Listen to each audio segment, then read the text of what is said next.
It started with one sentence and it split my world in half.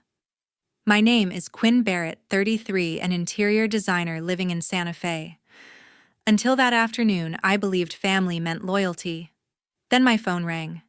"Your sister didn't want you there?" my mother said. I froze. "Didn't want me, we're the family vacation." She replied calm, as if reading a grocery list. I blinked. "You're serious. She just thinks you'd ruin the mood." Last week, I had sent $5,500 to help them pay the rent and utilities. My throat tightened. "So that's what I'm worth now, a mood." She said nothing. The silence on the line was heavier than anything I'd ever felt. I hung up.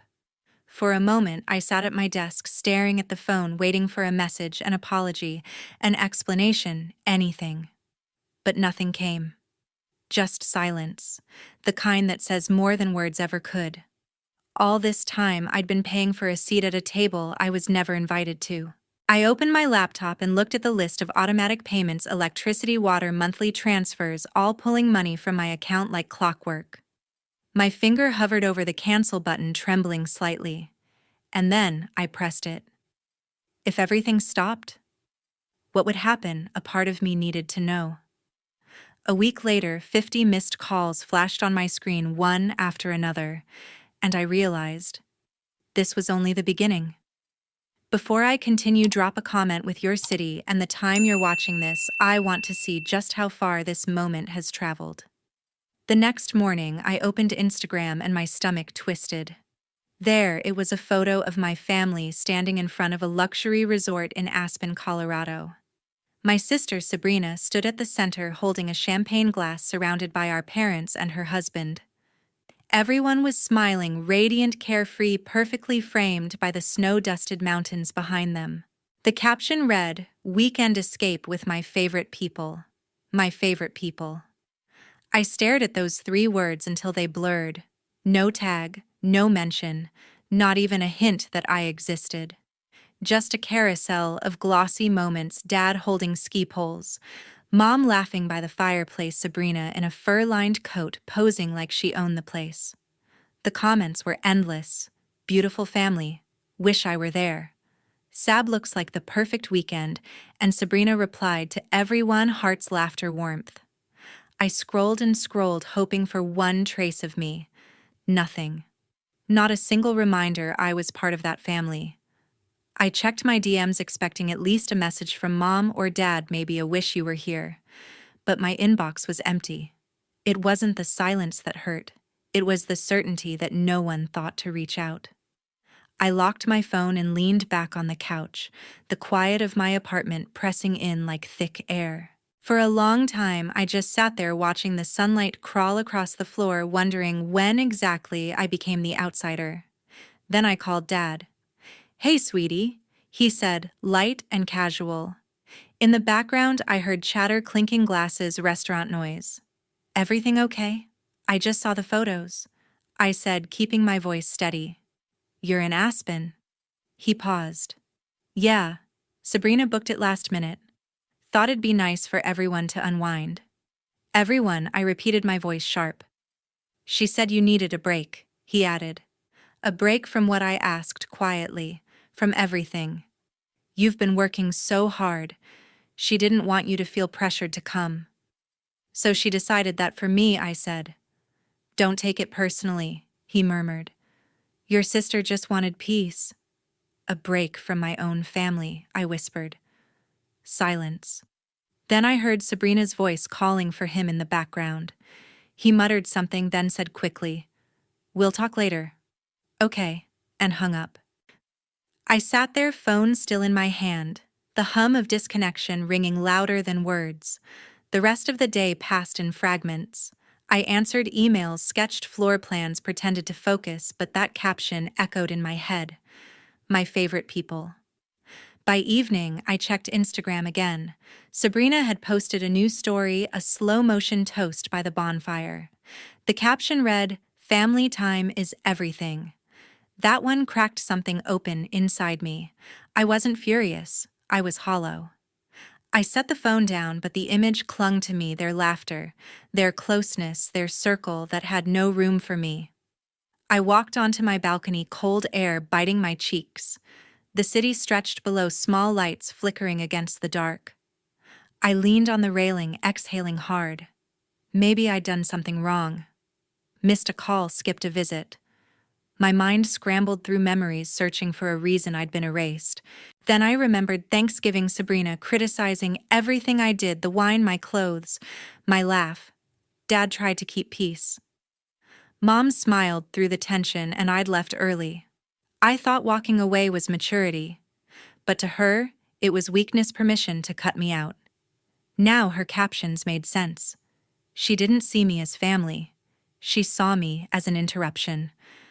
I went inside, opened my laptop, and looked at my pending payments, the rent transfer, the monthly support. My finger hovered over cancel. I hesitated just for a breath, then pressed it. For once, I didn't feel guilt. Just release. That night, I turned off the lights and let the street lamps fill the room. I lay in bed, staring at the ceiling. No messages, no calls, no apologies. But I wasn't waiting anymore. For years, I had paid for peace that never came. I had funded a version of family where love was conditional, and silence was the thank you note.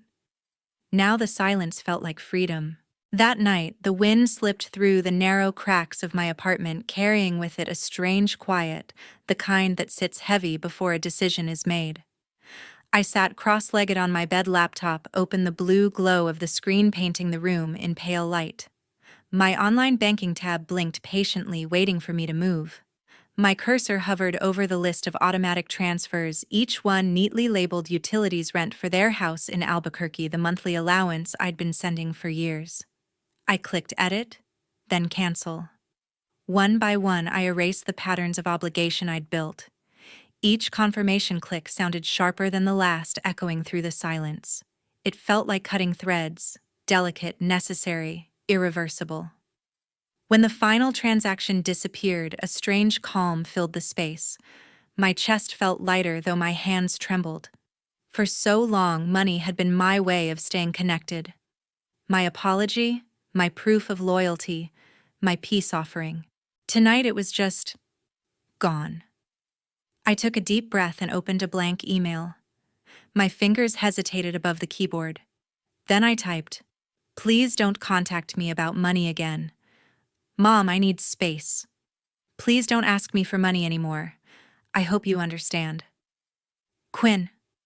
I stared at the words for a long moment. There was no anger in them, only exhaustion. I hovered over send, exhaled slowly, and pressed the key.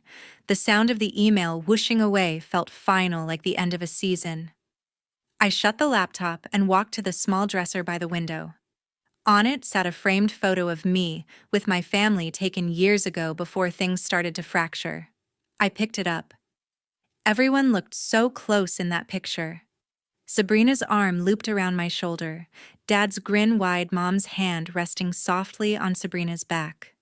I traced the outline of my own face with a fingertip and whispered, "I hope you find what you're looking for." Then I placed the frame face down. I wasn't done yet. There was still one more thing to do. I reopened my banking app and navigated to the joint account, the one I had opened years ago for emergency expenses. My parents had access to it. I'd been too trusting back then. The balance stared back at me, enough to cover a few more months of comfort for them. For the first time, I realized how much of myself was sitting there, unnoticed, unappreciated. I withdrew every cent. When the confirmation screen popped up, transfer complete, I leaned back, heart steady. This wasn't revenge. It was reclamation. The night air outside grew sharper. I wrapped a blanket around my shoulders and sat by the window, the desert moon faint behind a veil of thin clouds. The lights of Santa Fe shimmered below like a constellation scattered across the sand. I had never really seen the city this way, quiet, wide, indifferent. Maybe it had always been waiting for me to stop waiting for them. My phone buzzed once. A text from Lydia, my oldest friend since college. "Saw your story. You okay?" I hesitated, then called her. Her voice came through warm and steady, the kind that softens even the hardest moments. So she said, "You finally pulled the plug." I did. I admitted the words heavy and light at the same time. Everything's canceled. Transfers, emails, accounts. All of it.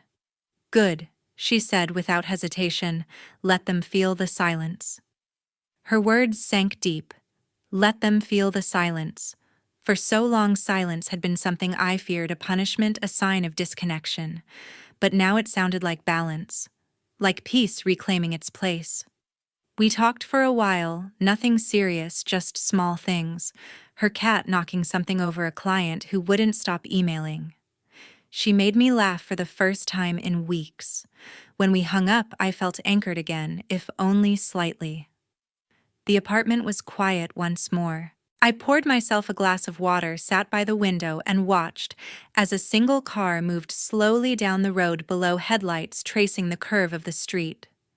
The desert wind shifted again, brushing against the glass. Somewhere, a coyote called, distant, mournful, almost like a song. I thought about what tomorrow might bring: phone calls, maybe, emails, apologies disguised as confusion, but I didn't dread them. For the first time, I felt no urgency to explain myself, no impulse to fix what had broken. I had already done enough. I opened my notebook, the one I kept for work sketches, and on a blank page I wrote 5 words in small, neat letters. "You can stop giving now." I underlined it once, then closed the cover. A part of me had always equated love with giving money, attention, patience, understanding. Them call if they need to. And I smiled, not out of triumph, but out of peace. The heater hummed softly, filling the silence that followed. For the first time in years, I didn't need anyone to fill it for me. By Friday, my phone looked like it was on fire.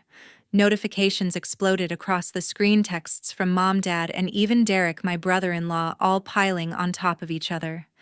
"Call us back. This isn't funny, Quinn. You're overreacting. Pick up the phone, sweetheart." The irony of that last one almost made me laugh. Sweetheart. The word felt hollow now, stripped of warmth, like something borrowed from a script they no longer believed in. The messages poured in faster than I could clear them. I muted the group chat, then my personal one, then the entire message app altogether. But my screen kept lighting up, one buzz after another, like a pulse that wouldn't die. I put it face down, took a deep breath, and tried to work. I opened my design program, stared at a client's kitchen layout for 10 minutes, and realized I hadn't actually seen a single line. My head was somewhere else, buried in a hurricane of guilt, confusion, and the faintest, strangest sense of freedom. Then came the email.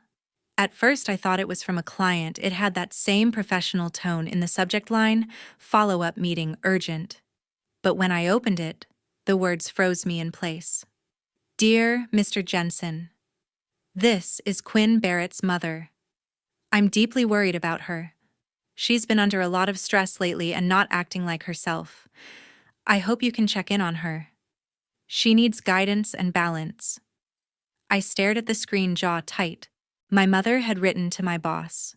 She had actually contacted Mr. Jensen, the director of the design firm I worked for. My first thought wasn't anger, it was disbelief. The woman who used to brag about how independent I was had just told my employer I was unstable. Before I could process it, my office phone rang. The caller ID flashed Jensen R. For a second, I considered ignoring it, but then I answered. "Hi, Richard," I said, forcing my voice steady. "Quinn," he began, his tone gentle but careful. "Can you come by my office for a few minutes? No rush, just want to check in." My stomach nodded. "Sure," I replied. Walking down that short hallway to his office felt longer than any corridor I'd ever crossed. When I stepped inside, Mr. Jensen gestured for me to sit. He wasn't the intimidating kind of boss, gray hair, glasses, the type who preferred listening to speaking. On his desk sat a small cactus, a ceramic mug, and my mother's email printed neatly on paper. He smiled, not unkindly. "I got a message from your mother?" he said, holding the paper up slightly. It caught me off guard. I kept my voice calm. Yeah, she tends to overstep. He nodded, leaning back. She seems worried about you. I know, I said, clasping my hands together. But I'm fine. Just setting boundaries. That's all. Something in my voice must have convinced him because he smiled again. Don't worry, he said softly. I get it. Families can be complicated. That single sentence released a weight I hadn't realized I was carrying. He didn't pry. He didn't lecture. He just understood. And in that moment, I realized how easy it was for a stranger to show more respect for my privacy than my own family ever had. When I left his office, the world outside felt sharper, clearer. I walked past the glass windows overlooking the parking lot where sunlight bounced off the windshields in flashes of gold. For the first time that week, I breathed without feeling like it cost something. But peace never lasts long. By the time I got home that evening, my voicemail was full. Dozens of missed calls. The last message was from Mom, her voice trembling between apology and accusation. Quinn, please, we just want to talk. You can't do this to us. Call me back. Then Dad's voice. We didn't mean for things to get this far. Sabrina's just worried. You shouldn't punish everyone for a misunderstanding. And finally, Derek. You need to fix this, Quinn. Your parents are wrecked. I dropped the phone onto the counter and laughed, not because it was funny, but because of how predictable it all was. They weren't calling because they missed me. They were calling because the money was gone. The silence had become louder than their comfort zone. I walked to the fridge, grabbed a bottle of water, and leaned against the counter. My apartment was dim, except for the soft hum of the city lights outside. I sipped slowly, listening to the faint buzz of my phone vibrating again and again on the marble surface. It was almost hypnotic, the rhythm of desperation on repeat. Then it happened. My phone lit up with a new number, Mr. Jensen's office line. My chest tightened, but I answered. Quinn, sorry to bother you again, his voice said gently. Your mother called the office today. My blood went cold. She what? She told the receptionist you might be having a breakdown. She wanted to make sure someone was checking in on you. I closed my eyes, gripping the phone tighter. I'm so sorry, Richard. She had no right to do that. He paused. It's okay. I told her you're doing great work, that you seem focused and capable. I didn't give her any details, but just so you know, I blocked her number from the office line. That was the moment it hit me. They had crossed every possible line, calling my boss, pretending to be concerned when all they wanted was control. My silence had made them desperate. When the call ended, I sat in the dark for a long time. The only sound was the steady hum of the heater and the faint thud of my heartbeat in my ears. I stared at my phone, now glowing again with more missed calls. Mom, Dad, Derek, Sabrina. Each name another weight I didn't want to carry anymore. Without hesitation, I opened my contacts list. One by one, I pressed block. Each confirmation felt cleaner than the last. The screen dimmed. The apartment fell into a peaceful hush. Outside, the city lights flickered like embers, and I sat by the window with a blanket wrapped around me. The night stretched wide and still, Santa Fe glowing faintly under the stars. My phone lay face down on the table. I could feel it buzzing occasionally, fighting for attention I would no longer give. After a while, the vibrations stopped. For the first time all week, the silence didn't feel empty. It felt deserved. Hours passed before curiosity made me flip the phone over. The screen blinked a live 50 missed calls. I looked at it for a long time, then turned it face down again. 2 days later, my name was all over Facebook, and not in a good way. I was making coffee when Lydia texted me a link. You might want to see this. I opened it, still half asleep, and nearly dropped my mug. There it was, a long post by Sabrina Henderson paired with a perfect family photo at a lakeside cafe. The caption said, "Money changes people. Some forget their own blood. No matter how much you do for them, they'll find a way to make you the villain." The words were sugar-coated but aimed straight at me. My throat tightened as I scrolled through the comments. Cousins, aunts, old family friends all cheering her on. So true, Sabrina. You don't need that kind of negativity. Even Aunt Carol wrote, "Some people forget who helped them when they had nothing." Within 3 hours, the post had 200 likes, dozens of shares, and a thread of sympathy for her pain. I sat there frozen, the smell of burnt coffee filling the kitchen. For a moment, I wanted to reply to remind them that I had been the one covering Mom and Dad's bills, helping with her son's daycare, fixing her car after she crashed it. But I knew better. They didn't want the truth. They wanted a story to believe in, one that made Sabrina the saint and me, the sinner. Still, I took a screenshot and sent it to Lydia with a short message. "Guess I'm the villain now." She replied minutes later, "Don't take the bait." Easy for her to say. She wasn't the one being publicly crucified under the banner of family. By noon, my notifications were relentless tags, messages, even calls from distant relatives who hadn't spoken to me in years, but now felt entitled to check in. One message read, "Hey, saw something about your family on Facebook. Hope you're okay." Another, "Just remember, forgiveness goes a long way." Forgiveness. As if I'd done something wrong. I put my phone down, grabbed my keys, and left the apartment. The streets of Santa Fe were warm and alive, yet I felt like I was walking through static. I passed mural shops and the smell of roasted chilies drifting from an open market. For a second, I envied everyone who got to live without being misunderstood. When I returned home, the apartment was silent except for the faint hum of the air conditioner. I sat on the couch, opened my laptop, and stared at Sabrina's post again. Each word seemed to hum with smug satisfaction. I hovered over the comment box but stopped.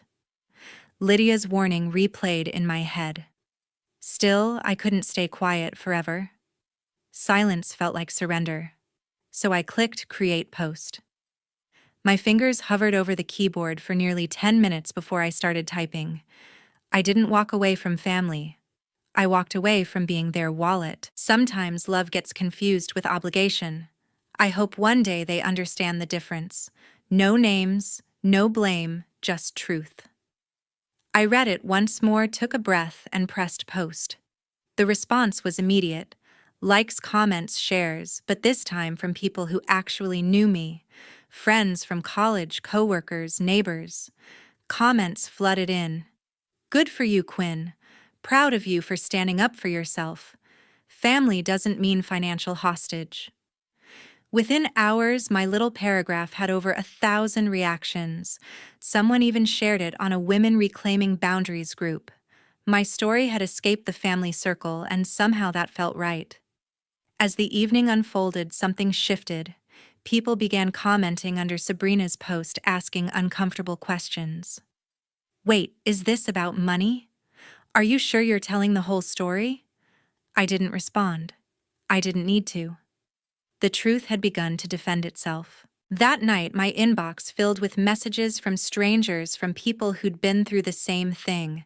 Stories of siblings who drained them dry, parents who used guilt as a leash, cousins who equated love with loans.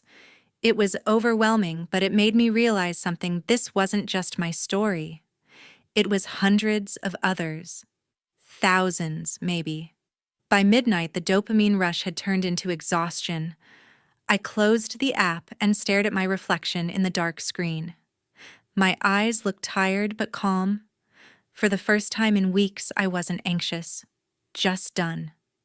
I long pressed the Facebook icon until it wobbled. Then I deleted it. The app vanished, leaving a small, empty space on my home screen, and somehow that gap looked like peace. I stepped out onto the balcony with a cup of chamomile tea. The city glowed faintly below headlights, tracing slow rivers of light through the streets. The air was cool, and I could hear faint laughter from a nearby rooftop bar. I wrapped my sweater tighter and let the silence settle. Inside, my laptop pinged once more. I opened it out of habit. My post had reached 20,000 shares overnight. Buried in the comments, one line caught my eye. "Thank you for saying what so many of us are too afraid to." I smiled quietly. then closed the lid. The world outside still spun. Sabrina could keep her drama. The family could keep their whispers. But I had reclaimed something they couldn't touch: my peace. Sometimes the only way to be heard is to stop explaining. Sometimes walking away speaks louder than any defense ever could. That night, I slept like a person who no longer owed anyone an apology. The knock on my door came just after sunset. I wasn't expecting anyone. The desert light had just begun to fade, the sky streaked in burnt orange and violet when the sound came again, harder, impatient. I opened the door to see my mother, her eyes swollen from crying, clutching her purse like she was holding herself together. Behind her stood Sabrina, arms folded, phone in hand, expression sharp as glass. Neither of them had called or texted, they had simply shown up. "Can we come in?" Mom asked, her voice shaking with the effort of control. I stepped aside. "If you're here to talk, not yell." Sabrina walked past me before I'd even finished the sentence. "You've humiliated us online," she said, voice trembling, not from sadness, but fury. I shut the door behind them and replied quietly, "No, I just stopped pretending." The air in the room thickened. Mom looked around my apartment like she was seeing how far I'd drifted from her influence. Then she sighed, long and dramatic. "Quinn, how could you do this to your family? We've always been good to you." I almost laughed. "Good to me? You called my boss Mom. You turned a private fight into public gossip." Her eyes widened, wounded. "I was worried about you." "No," I interrupted. "You were worried about losing control." Sabrina scoffed, arms crossing tighter. "Wow, look at you playing the victim again. Cutting us off doesn't make you strong." I looked at her evenly. "No, Sabrina. It makes me free." She sneered. "You're heartless. Do you even know what Mom's been through? Everyone at church is whispering about us." Then maybe I said, stepping forward, "You shouldn't have lied to them." Mom began crying softly, pressing her fingers to her eyes. "We just want things back to normal, Quinn. Please restart the transfers. Let's fix this." Her words hit me harder than I wanted, not because of guilt, but because the only reconciliation she could imagine involved money. "You mean, start paying you again?" I said flatly. She opened her mouth but didn't deny it. I walked to the counter, opened a drawer, and pulled out a folder I had kept hidden for months. "You want to talk about family? Let's talk numbers." I placed the papers on the table. 3 years of mortgage payments, 8 months of daycare for your grandson, 4 car repairs, 2 hospital bills. And every time I was told it was temporary. Every time I believed you. Sabrina blinked, her confidence faltering. "You kept track?" "Yes," I said. "Because no one else did." Mom whispered. "Family helps each other." "That's true," I replied, when it's not one-sided. The silence that followed was heavy enough to feel physical.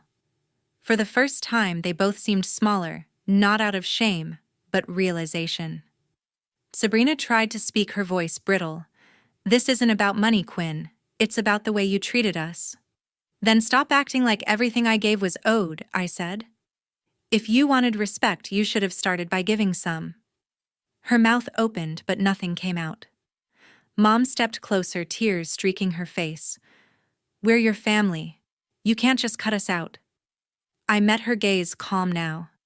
"You wanted a family without me. Now you have it." I opened the door.